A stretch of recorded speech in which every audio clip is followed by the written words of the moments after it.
नमस्कार दोस्तों, आप सभी का वेद स्टडी पॉइंट में स्वागत है। अगर आपने चैनल को अभी तक सब्सक्राइब नहीं किया है तो सब्सक्राइब कर लें और बेल आइकन को प्रेस कर लें। आज हम संविधान के भाग 1 को देखेंगे। अनुच्छेद 1 का 1 इंडिया अर्थात भारत राज्यों का संघ होगा, यानी इंडिया दैट इज भारत। उसके बाद अनुच्छेद 1 का दूसरा भाग है राज्यों का राज्य क्षेत्र वही होगा जो अनुसूची 1 में वर्णित है। जहाँ पे हमने देखा था अनुसूची 1, जहाँ 12 अनुसूची जो वर्तमान समय में है। और 1 का तीसरा जो भाग है वह है भारत का राज्य क्षेत्र। क्षेत्र जो है और राज्य का क्षेत्र होगा, संघ राज्य क्षेत्र होगा और अर्जित क्षेत्र होगा। यहाँ पे भारत संघ का मतलब ये होता है जिसमें केवल राज्य आते हैं, जैसे कि यूपी है, हरियाणा, पंजाब, ये सब है। और जो है भारत का राज्य, इसके अंदर आते हैं यूटी से दिल्ली, चंडीगढ़, पुडुचेरी, दमन दीव, जम्मू कश्मीर, लद्दाख, प्लस राज्य जो यूपी है, छत्तीसगढ़ है, बिहार है, झारखंड है, ये सब आते हैं राज्य में। यानी जो संघ होता है इसमें केवल राज्य आते हैं, और जो भारत का राज्य क्षेत्र है इसके अंदर यूटी प्लस राज्य दोनों आते हैं।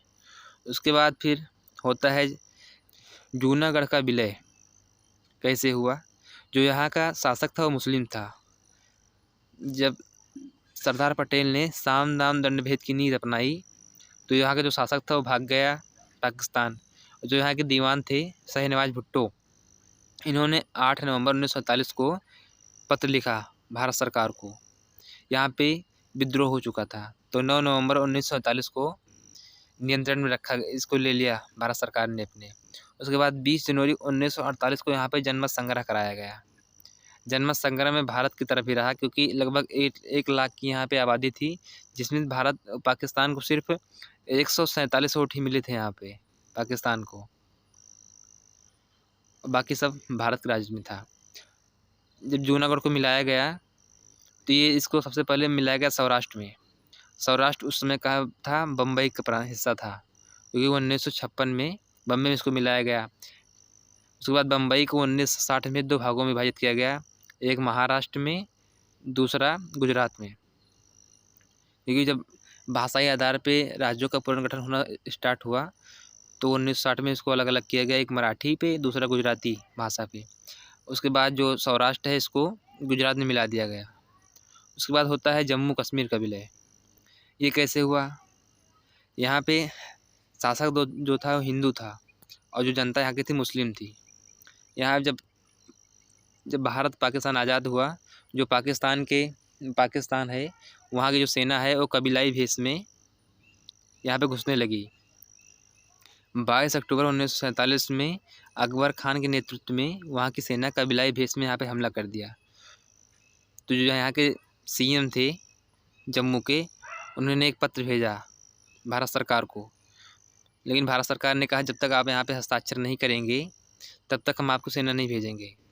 तो फिर जो वहाँ की सबसे बड़ी पार्टी थी शेख अब्दुल्ला की नेशनल कॉन्फ्रेंस, जो आज भी है, उन्होंने कहा कि उनसे बातचीत हुई। उन्होंने कहा कि हमारा अलग संविधान रहेगा, अगर आप हमारे संविधान बनाने में हमारी मदद करेंगे तभी हम साइन करेंगे। भारत सरकार ने कहा ठीक है। तो जो राजा हरी सिंह थे, इन्होंने अपने जो पीए थे इनसे कहा कि अगर सुबह तक भारतीय सेना नहीं आ जाती तो ये पिस्टल लीजिए और हमको सुबह उड़ा देना। ये वहाँ पे सेना पहुँच चुकी थी सुबह होने के पहले ही।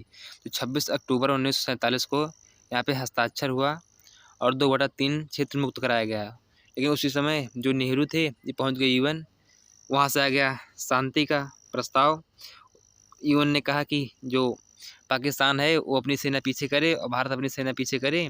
उसके बाद कश्मीरी शासन के अंतर्गत ही यहाँ पे जनमत संग्रह होगा।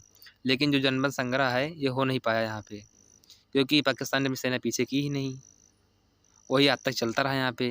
तो 1951 में यहाँ पे संविधान गठन हुआ पाकिस्तान की। उसके बाद 1954 संविधान जब बन गया तो 1954 में जो विलय हुआ था भारत में जम्मू कश्मीर का, उसका अनुमोदन हुआ और 17 नवंबर 1947 को संविधान जम्मू कश्मीर का अंगीकृत हुआ और 26 जनवरी 1957 को संविधान जम्मू कश्मीर का बनके लागू हो गया, जो कि भारत सरकार के प्रयास से बना हुआ था। अब होता है हैदराबाद का विलय। जो यहाँ का निज़ाम था वो दिल्ली आया और नेहरू सरदार पटेल से कहा, ये जो आप कर रहे हैं भाई बहुत गलत कर रहे हैं, इस तरह आप सबको अपने कब्जे में ले रहे हैं, धमकी आके साम दाम दंड भेद लगा के। तो सरदार पटेल ने कहा, आप चिंता काहे करते हो, जैसे आप कहेंगे वैसे ही हम करेंगे। तो उन्होंने कहा ठीक है।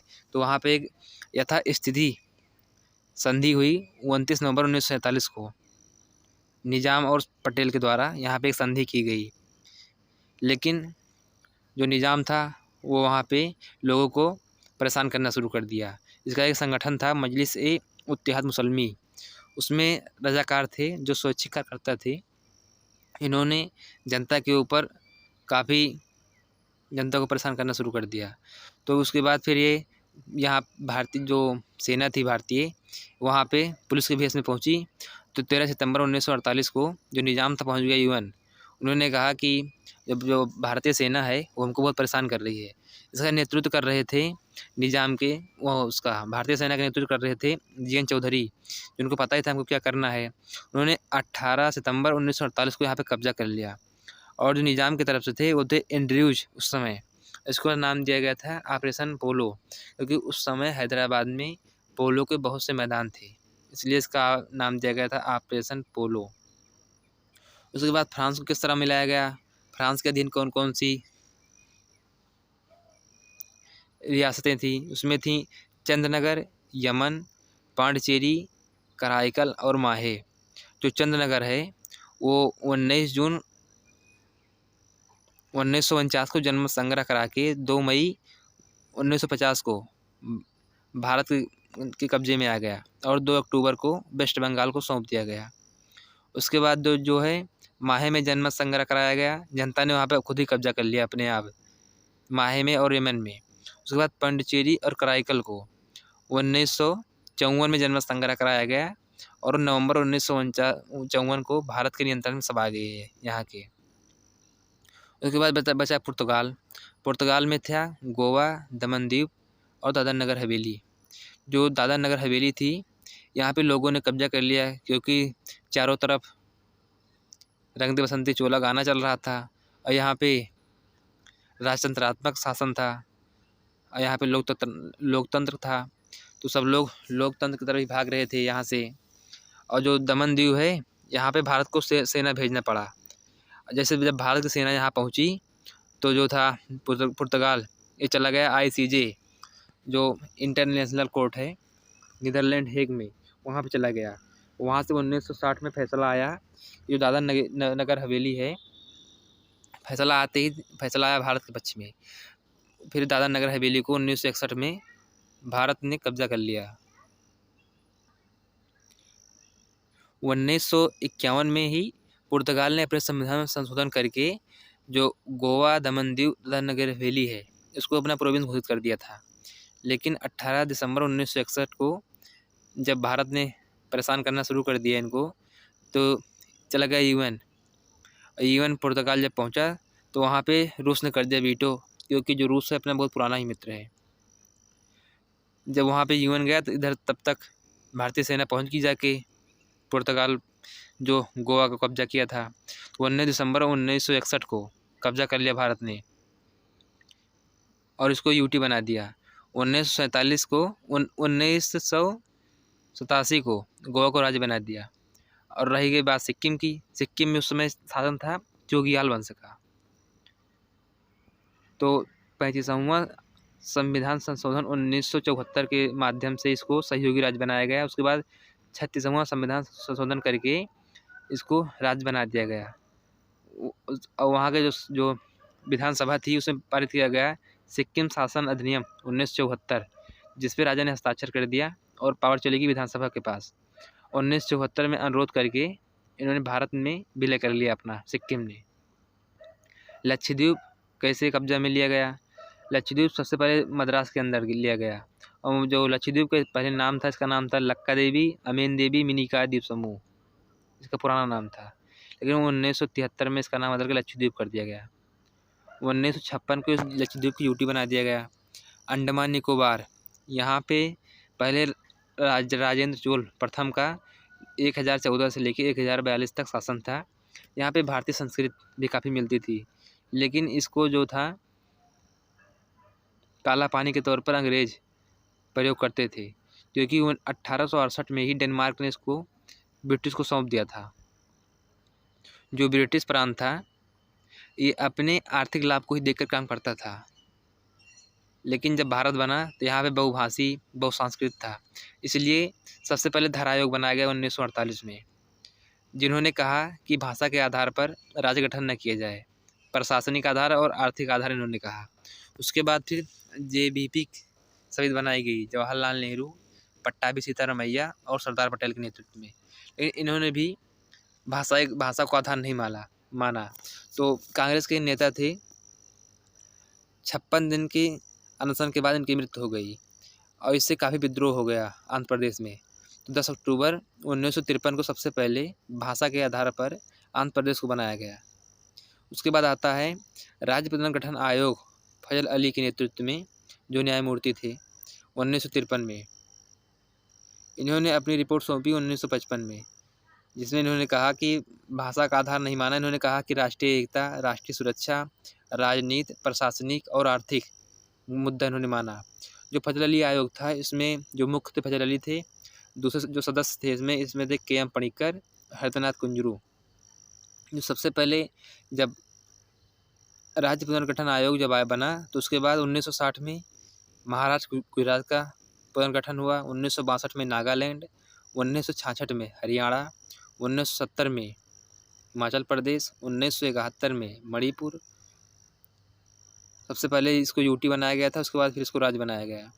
1971 में त्रिपुरा ही, 1971 में मेघालय, ये पहले असम का भाग था, उसके बाद असम से काट के इसको मेघालय बनाया गया। वह 1974-75 में सिक्किम, 35वां संविधान संशोधन 1974 के माध्यम से। 1986 मिजोरम, 1986 में अरुणाचल प्रदेश बना था, 1987 में गोवा, 2000 में झारखंड, छत्तीसगढ़, उत्तराखंड। सबसे पहले उत्तराखंड नहीं था, इसका नाम पहले था 2000 में उत्तरांचल, 2006 में इसका नाम उत्तराखंड किया गया, 2014 में आंध्र प्रदेश को से काटकर तेलंगाना बनाया गया। उसके बाद आता है अनुच्छेद 2, संसद विधि बनाकर नए राज्यों की स्थापना या प्रवेश करेगी।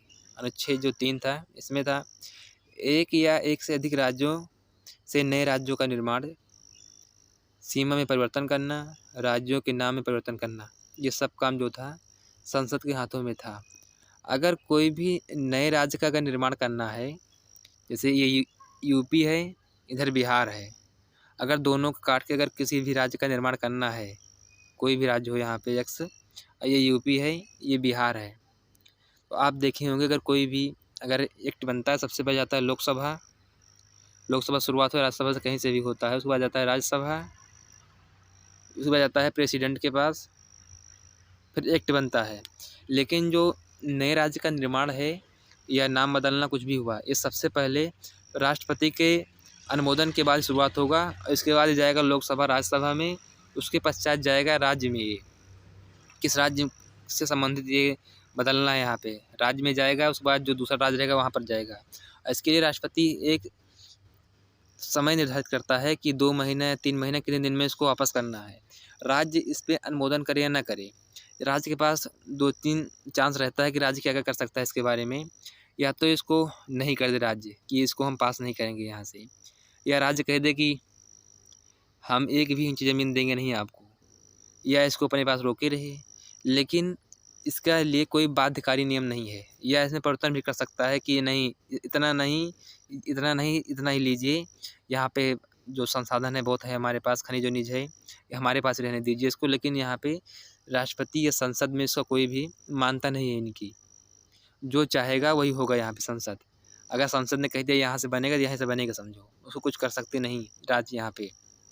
इसी तरह राज्यों का पुनर्गठन होता है। यहाँ पे सबसे पहले राष्ट्रपति के पास से शुरुआत हो, जैसे धन विधेयक है, ये राष्ट्रपति के अनुमोदन के बाद ही धन विधेयक का शुभारंभ होता है।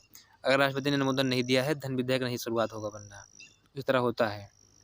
एक था बेरूवारी मामला था, जो संविधान संशोधन 9वां संविधान संशोधन 1960 के माध्यम से कुछ ज़मीन पाकिस्तान को दी गई थी। वर्तमान समय में कितनी यूटी है? उस वर्तमान समय में 8 यूटी हैं। एक जम्मू कश्मीर है, लद्दाख है, चंडीगढ़, दिल्ली, दमन दीव नागर दादरा नगर हवेली, लक्षद्वीप, पुडुचेरी और अंडमान निकोबार। जो पुडुचेरी है यहाँ पे विधानसभा है। विधानसभा कब बनाई गई? 14वां संविधान संशोधन 1962 के माध्यम से, जिसमें जोड़ा गया 339 का अनुच्छेद। उसके बाद जो दिल्ली है, दिल्ली को 69वां संविधान संशोधन 1991 के माध्यम से बनाया गया। इसमें 2 अनुच्छेद जोड़े गए, 339 का और 339 का खा। 339 जो का खा था, उसका दिल्ली का नाम बदलकर राष्ट्रीय राजधानी कर दिया गया। और जो उसके बाद था 339 का खा, इसके माध्यम से दिल्ली को विधानसभा दी गई। और जो अनुच्छेद 4 है, ये अनुच्छेद 2 और अनुच्छेद 3 में जो बात कही गई है, वो अनुच्छेद 368 की आवश्यकता नहीं है यहाँ पे। यानी जो भी यहाँ पे संशोधन होता है, विधिक प्रक्रिया होती है, वो 368 के तहत नहीं मानी जाएगी। जो अनुच्छेद 2 और अनुच्छेद 3 में होता है संविधान संशोधन, वो अनुच्छेद 368 के तहत नहीं माना जाएगा। अनुच्छेद भाग 4 में यही बताया गया। अनुच्छेद 4 में बताया गया है कि जो भी यहाँ पे विधिक प्रक्रिया होगी, अनुच्छेद 368 के तहत नहीं आएगी।